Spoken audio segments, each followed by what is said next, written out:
किसी भी काल में, नातक में हो कि सूतक में हो कि पातक में हो कि छूत लगी हो कि मासिक में हो, नाम जपने की मनाही नहीं है, नाम जपना ही चाहिए। हम एक दिन यहाँ घूमने गए थे, साथ ऊपर स्नो व्यू गए थे, तो मार्ग में कोई किसी माता जी ने प्रश्न किया, ब्याज यू वर्षी चल रहे कथ सुनू ऐ सकनू कि नहीं ऐ सकनू।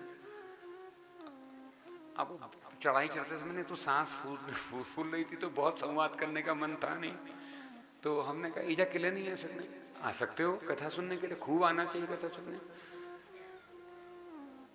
बरसी चल रही होती है तो भी क्वीड करने के लिए क्या परमिशन लेते हो किसी महात्मा से? निंदा करने के लिए परमिशन लेते हो किसी परमात्मा किसी महात्मा से या संत से कि महाराज जी हमारी बरसी चल रही है, क्या हम निंदा कर सकते हैं कि नहीं कर सकते हैं?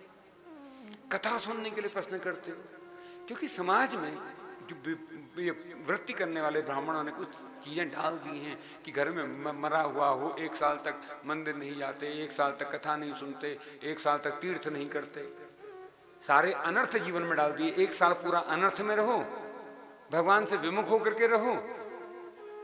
सोचिए ना, भगवान के सिवा और आश्रय कहाँ है? व्यक्ति के घर में पातक लगा हो, किसी की मृत्यु हुई हो, भगवान के सिवा कौन है जो सहायता करने वाला है? और ये व्यवस्था कह रही है भगवान के पास ही मत जाओ। मैं इस व्यवस्था को नकारता हूं। खूब तीर्थ करो, खूब साधु संगति करो, खूब नाम जपो, खूब मंदिर जाओ। जितना मंदिर तीर्थ जाओगे ना, जितना साधु संगति में जाओगे ना, उतना जो मृतक है 1 वर्ष तक उसकी आत्मा जो आपके आसपास भटक रही है ना, वो भी तृप्त हो जाएगी कि मेरा कुल सही मार्ग पर है, मेरा कुल सदमार्ग पर है, मेरा कुल दुष्प्रवृत्ति के मार्ग में नहीं है ना? अरे मॉल जाते हो, पिक्चर हॉल जाते हो, साल भर सब जगह जा सकते हो, पार्टी में भी जा सकते हो, शादी ब्याह नामकरण में भी जा सकते हो, कथा में नहीं जा सकते। ये जो विचार है ना, ये विचार समाज से हटे, ये शुभ विचार नहीं है, ये अशुभ है। खूब तीर्थ करो। हाँ, बस इतना एक नियम है कि जिसने 12 दिन का वो किया होता है, उसके लिए थोड़ा एक नियम है कि वो 1 वर्ष पर्यंत एक ग्रास जो है वो अपने पितरों के निमित्त गौ ग्रास निकालते हैं, पंचग्रास निकलते हैं। तीर्थ जाने में वो एक बाधा है कि स्वनिर्मित भोजन होना चाहिए, स्वपाकी होना चाहिए भोजन। और वैसे भी देखा जाए तो स्वपाकी कर कौन रहा है? स्वपाक भोजन कर कौन रहा है? जो कोड़े में बैठे हैं वो भी स्वपाकी कर रहे हैं क्या भोजन? वो भी पत्नी के हाथ से ही भोजन करवाते बनाते हैं, ठीक। तो भी तीर्थ कर रहे हो तो अपनी व्यवस्था साथ लेकर के चलो। अपनी व्यवस्था साथ लेके चलोगे तो जो भोजन स्वयं बनाओगे उसमें से पंचग्रास निकाल करके तीर्थ के देवता को अर्पण कर दो, आपके पितरों तक पहुंच जाएगा।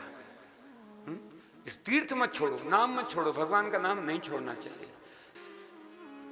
तो मंत्र जाप कब करना है? माला होगी तो उसके लिए नियम है कि सुबह और सांझ ही शुद्ध स्थान पर बैठ करके ही माला जपी जा सकती है, किंतु प्रतिक्षण जिह्वा से नाम उसको जपने के लिए कोई शुद्धि अशुद्धि की आवश्यकता नहीं है।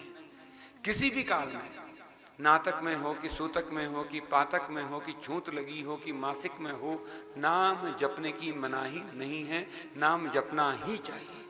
नाम जप नहीं छूटना चाहिए।